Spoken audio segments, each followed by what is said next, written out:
Olá pessoal, bem-vindos a mais um vídeo. Vamos falar sobre esse conflito aí entre a Armênia e o Azerbaijão e também como foi visitar, né, carimbo da Armênia aqui no passaporte e como foi visitar o Azerbaijão também.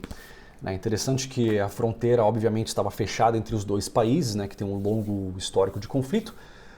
Tivemos que entrar no Azerbaijão pela Geórgia após ter visitado a Armênia. E tem uma pergunta que a imigração do Azerbaijão sempre faz para todo mundo. E se você responder sim para essa pergunta, o bicho pega. Que resposta será que a gente deu, né? Obviamente a gente respondeu que não, né? Senão eu não ia estar aqui contando a história de como foi visitar o Azerbaijão. Daqui a pouco eu volto aí para como foi visitar os dois países. Antes eu queria falar aí do conflito, né? Que é um conflito antigo, um conflito não resolvido, né? E que talvez agora, né, ele vai ter aí uma resolução e essa república separatista vai deixar de existir. Ou seja, um país que nem conseguiu existir, ser reconhecido, vai realmente deixar de existir agora, né? Que é Nagorno-Karabakh. De vez em quando você vai ouvir também o nome República de Artsakh. Tá? Que tem essa bandeira aqui, não, essa bandeira aqui.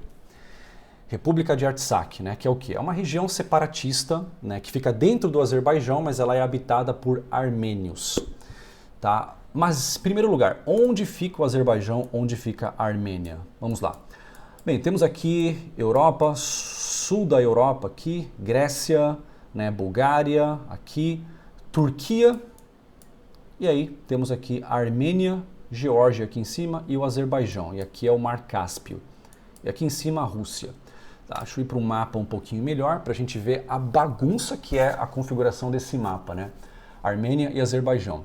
Você vê que o Azerbaijão aqui de laranja, ele tem um pedacinho que está desconectado, né? Da parte principal aqui do país. Né? E esse pedaço aqui de laranja escuro é que é a região separatista, né? Nagorno-Karabakh, que pertence ao Azerbaijão, mas é habitada por armênios. Né? Isso cria um grande problema. Então, o que acontecia? Esses países eram parte da União Soviética. Tá? Quando a União Soviética caiu, aí ficou ali um vácuo de poder. Né? E aí, né, o Azerbaijão e a Armênia pensaram, e aí, quem que vai comandar essa região? Eu vou comandar? Não, eu vou comandar. Então, os dois países entraram num conflito. Resumindo uma longa história, né, o round 1, aí quem foi que ganhou o primeiro round? A Armênia. A Armênia ganhou o primeiro round, beleza, o Azerbaijão acabou perdendo. Legal, só que o Azerbaijão meio que desistiu por enquanto. Né? Aí, o que aconteceu no decorrer dos anos? O Azerbaijão foi enriquecendo, a Armênia continuou pobre. A Armênia não tem saída para o mar, como vocês veem aqui, ó, é um país que não tem saída para o mar, então tende a ser mais pobre, né? Com raras exceções como Áustria e Suíça, normalmente se o país não tem acesso ao mar, ele é mais pobre. Enquanto que o Azerbaijão tem muitos recursos naturais, gás natural e petróleo. Né? Então o Azerbaijão foi enriquecendo cada vez mais e boa parte desse dinheiro ele investiu, adivinha onde? Nas Forças Armadas. Né? Então foi lá se preparando, mas a Armênia ficou meio que de boa, porque aqui a gente é pobre, a gente não tem muita grana para investir nas Forças Armadas, mas não se preocupem porque nós temos um amigo, a Rússia. E a Rússia meio que tem um tratado, né, com a Armênia, e basicamente diz assim, olha, se um país te atacar, eu vou te ajudar. Né? Como se fosse uma versão meia boca assim, da OTAN, né, para o timinho da Rússia. Só que, então, ultimamente a Rússia não tem cumprido muito essa promessa, né? E aí, beleza, o tempo foi passando, a Armênia continuou pobre, Azerbaijão rico, investiu nas Forças Armadas, até que chegou a oportunidade. A gente visitou Azerbaijão e Armênia, foi logo no início da pandemia, né? Tanto que dali, o nosso plano aqui de Baku, da capital do Azerbaijão, era pegar um voo de 1 hora e ir para o Irã, visitar o Irã. Quando a gente ia comprar passagem, estourou a pandemia ali. Tipo, o corona ali chegou tocando terror e pronto. Isso foi em fevereiro de 2020, né? Então, tivemos que voltar para a Geórgia, não deu ali da Geórgia, tivemos que, né, acabar com os planos de viagem, não deu para visitar a Ucrânia, nem Polônia, tivemos que voltar para Portugal. Mas com a pandemia, o Azerbaijão viu a oportunidade. Opa, o mundo está preocupado com outros problemas e tal, então, que tal a gente retomar o que é nosso, né? E aí eles lançaram uma ofensiva aí que durou acho que 1 mês e meio mais ou menos, né, que foi a revanche. Dessa vez o Azerbaijão estava muito mais poderoso, mais preparado.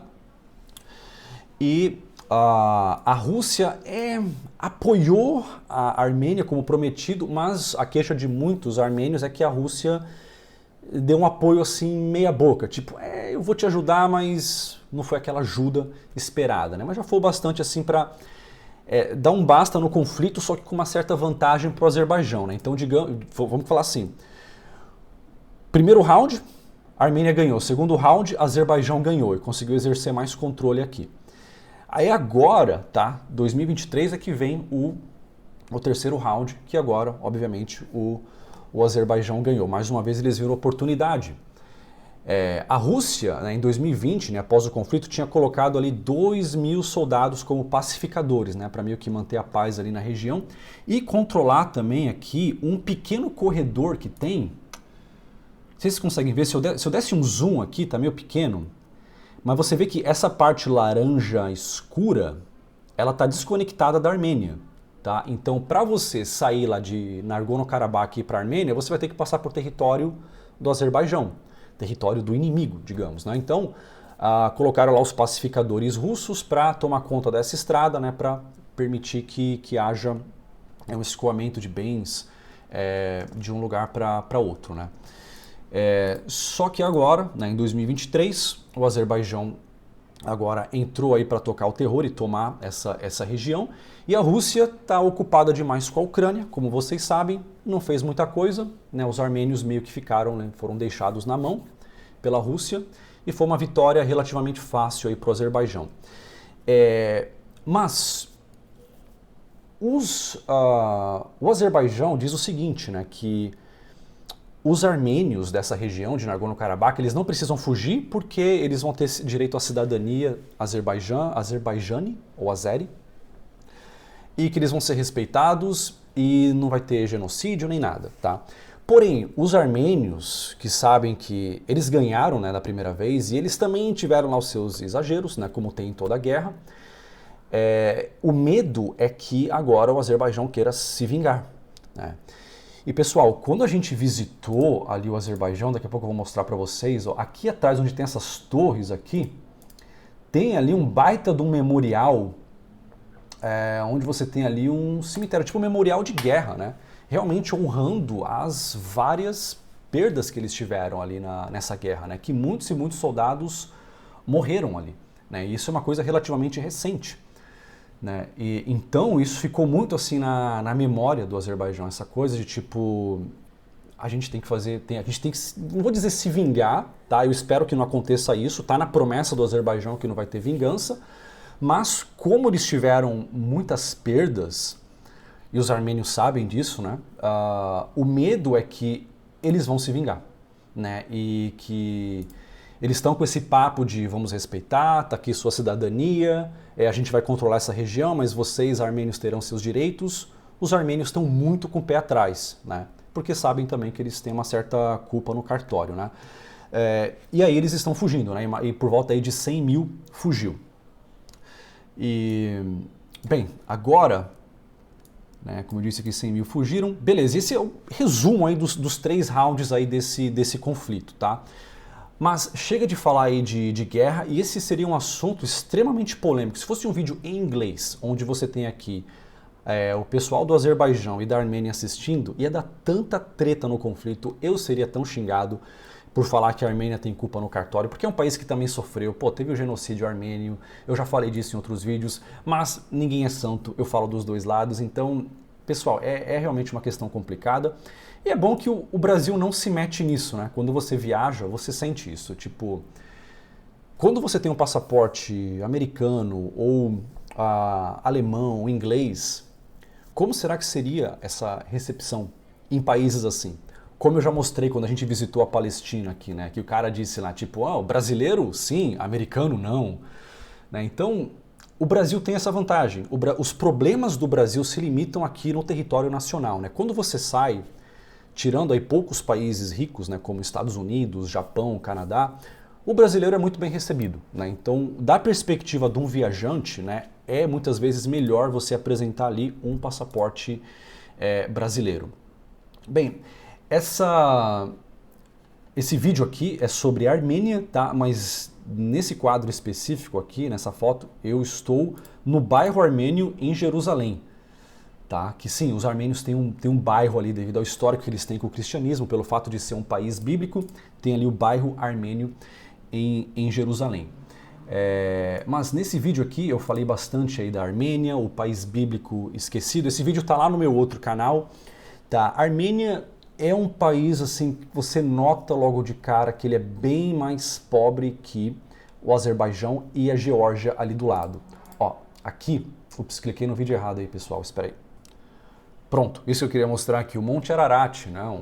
Aí o negócio bíblico, né? Que faz parte aí da história, da cultura da Armênia, né? Eles sempre mencionam isso, tem marcas até de bebida lá com esse nome, embora agora, isso que vocês estão vendo aqui, o Monte Ararat, ele está do lado da Turquia, né? Mas algum tempo atrás, tudo isso aí pertencia à Armênia, né? Era um lugar muito maior, só que, né, devido a muitos conflitos, né, ele acabou perdendo muito território aí para o Império Otomano, que depois é a Turquia de hoje, né? E teve também o genocídio armênio, né? Então, de fato, que muitos armênios até migraram para o Brasil, né? Hoje, algumas pessoas no Brasil que têm aí a ancestralidade armênia, né? Principalmente quem tem um sobrenome aí que termina com Ian. Bem, nós visitamos, né? Tem alguns vídeos lá no meu canal principal, falando aí sobre a Armênia, né? O país bíblico. A logística foi complicada, tá, para chegar na Armênia. A gente teve que pegar uma van caindo aos pedaços, né, partindo aqui da Geórgia, meio que quase que entrando ali na fronteira. E você vê aqui que tem esses pedacinhos aqui disputados, né, que a fronteira entre os dois países é uma bagunça. E a fronteira aqui do Azerbaijão com a Armênia é fechada, você não pode cruzar, e da Turquia também, porque a Turquia é inimiga da Armênia e amiga do Azerbaijão. Então você não pode cruzar nem da Turquia nem do Azerbaijão. Quer ir para a Armênia, você tem que vir pela Geórgia ou pelo Irã, né? Então a logística ali foi complicada, mas foi uma aventura, né? A gente naquela van caindo aos pedaços ali, né, passando pelas montanhas, né, até que foi legal. Agora, falar do Azerbaijão, né? Como que foi visitar o Azerbaijão em seguida? Deixa eu passar aqui rapidinho. E aí, pessoal, bem-vindos à moderna e bela cidade de Baku, capital do Azerbaijão, aqui às margens do Mar Cáspio. Então, esse vídeo está lá no outro canal. O Azerbaijão, você já vê que, ó, é um lugar bem mais rico. Você vê que, assim, é um país que está prosperando, né? O poder de compra ainda é baixo, né? O país é uma autocracia, né? Então é um cara ali que manda em tudo, tá? Tipo a Rússia com Putin, ou o exemplo da Turquia também, então é um cara ali, uma família que manda em tudo. Mas você vê ali que devido aos recursos naturais, o país está cada vez mais rico, está prosperando. E tivemos que aplicar para um visto online, custou aí uns $30 para entrar no Azerbaijão. É um pouco parecido com a Turquia no sentido que você vê que aqui as mulheres, elas se vestem como mulheres europeias, tá? É um país culturalmente islâmico, mas só na cultura, tá? Na hora de praticar realmente a religião, é um país laico e é como se fosse assim, culturalmente é como se fosse Europa, né? E o idioma também é muito parecido com o turco, né? Tão parecido com o turco quanto o português é parecido com o espanhol. E parte das obras aqui, ó, você vê que tem, ó, tipo, aqui lembra Europa, só que tem outros lugares aqui que lembra Dubai, lembra um lugar mais moderno, né? Então você tem essa combinação, e tudo de mármore, tem cada lugares ali, passarelas subterrâneas assim de mármore, né? Realmente é um lugar que você vê que tem muito dinheiro fluindo ali, né, do petróleo. E a pergunta, né, que a imigração sempre faz quando você entra no Azerbaijão é se você visitou a região disputada de Nagorno-Karabakh. Quando a gente aplicou para o visto, tivemos que responder essa pergunta, obviamente respondemos que não. Mas mesmo assim, cruzando a fronteira de trem noturno, né, vindo da Geórgia, ainda assim, a imigração é feita dentro do trem mesmo. O oficial entra lá, pega o nosso passaporte, olha. Ele pegou meu passaporte e já folhou assim e viu, né, o carimbo da Armênia, né? O cara, tipo, Armênia, hã? Aí eu, tipo, sim, já estava preparado para falar bem do Azerbaijão e falar mal da Armênia, né? Mas felizmente não precisou. Só perguntou se nós estivemos em Nagorno-Karabakh. A resposta, obviamente, foi não. E pronto, carimbou lá o passaporte e entramos no Azerbaijão de boa. E eu estava vendo aqui, pessoal, a notícia da CNN, e assim, é interessante que eu vou até elogiar a CNN agora, que nos Estados Unidos é muito difícil de elogiar o papel da CNN, porque realmente é um papel extremamente, descaradamente partidário. É uma pena, eu gostaria que a mídia fosse neutra, falar do lado bom e do lado negativo de tudo, sem tomar partido político, mas a gente sabe que infelizmente não é mais o que acontece, né? Só que no Brasil, a CNN ainda é um pouco mais neutra, né? Sim, ela tem uma inclinação para um lado, a gente sabe qual é, mas não é para o extremo. Então você ainda consegue assistir muita coisa da CNN. Aqui, por exemplo, eles fizeram uma reportagem bacana. Claro, se você colocar um azerbaijano e um armênio para assistir, eles vão ter discordâncias, óbvio, mas no geral fizeram uma boa reportagem aqui sobre isso, né? Seria bom se fosse sempre assim, né? Essa neutralidade, essa seriedade com informação, né? Sem ser aquela coisa muito partidária que cada vez mais a gente vê, né, no Brasil, nos Estados Unidos e na Europa. Mas, pessoal, agora, né, a Rússia está ocupada lá na Ucrânia, então largou de mão, deixou a Armênia na mão, né, o Azerbaijão aproveitou. Mas aí, será que não é cedo demais para concluir que quer dizer que a Rússia está fraca? O Putin já era, né? Ou vai saber as negociações que houve aí por trás, né? E que não tem bola de cristal, não dá para falar categoricamente, não dá para cair em teorias conspiratórias, mas a gente pode fazer essas perguntas, né? Que sim, é plausível que houve alguma negociação, tipo, ok, Azerbaijão, você vai ter isso, eu vou deixar você ter o que você tanto quer, não vou interferir, mas aquele seu grandioso projeto de fornecer gás para a Europa e de tornar a Europa menos dependente da mamãe Rússia, então, você vai ter que descontinuar esse projeto ou dar alguma desculpa. Não sei, pode ser isso, porque ó, eu fiz um vídeo aqui, deixa eu mostrar para vocês, se eu colocar aqui, deixa eu ver, Escapela, Azerbaijão, acho que aparece aqui. Esse aqui, ó, o país que vai salvar a Europa da Rússia. E eu falei justamente sobre isso, né? Ó, não tem mais o gás russo, então a Europa, né, agora está olhando aí pro Azerbaijão. E isso pode preocupar o Putin, né? Então vai saber, né? Tipo, não é que a Rússia está fraca demais e não pode fazer nada, mas de repente houve alguma negociação. E pessoal, não tô tomando partido aqui, tá? Tem muita gente que faz malabarismo mental, tem tantas pessoas que são tão bitoladas com essa questão de Rússia ou Ucrânia, que assim, se eu falar que eu gosto de Strogonoff, vão falar que eu apoio a Rússia. Se eu falar que eu não gosto de Strogonoff no meu almoço, vão falar que eu apoio a Ucrânia, porque essas pessoas fazem malabarismos mentais e tiram conclusões precipitadas. Infelizmente, a internet está cheia dessas pessoas. Não estou defendendo a Rússia, estou só falando aqui da questão geopolítica, tá? E, falando em geopolítica também, olha aqui, ó, quem aparece aqui, ó, canal Paul Joseph Watson, canal Nômade Digital do Ryan Santos, é claro, né? E mais vários outros aqui que eu sempre assisto. Deixa eu ver aqui, a Armênia pode se sentir traída e se aproximar da OTAN. Outra coisa que eu anotei para falar, pessoal, será que a Armênia vai se sentir traída e querer se aproximar mais do Ocidente, da União Europeia, da OTAN? Eu não sei, também tá outra questão aí que a gente pode ver acontecer no futuro. Mas agora, pessoal, eu mencionei aqui vários vídeos. Eu vou deixar para vocês aqui esse vídeo sobre a Armênia, né? O país bíblico desconhecido, né? Por que a Armênia tem um bairro armênio em Jerusalém, né? Por que a Armênia é o país bíblico desconhecido, né? Onde fica? Por que os armênios migraram para o Brasil? Para você saber tudo isso e mais, é só você clicar nesse vídeo que aparece aqui na tela, que você vai assistir lá no meu outro canal. Então, valeu pessoal e nos vemos no próximo vídeo.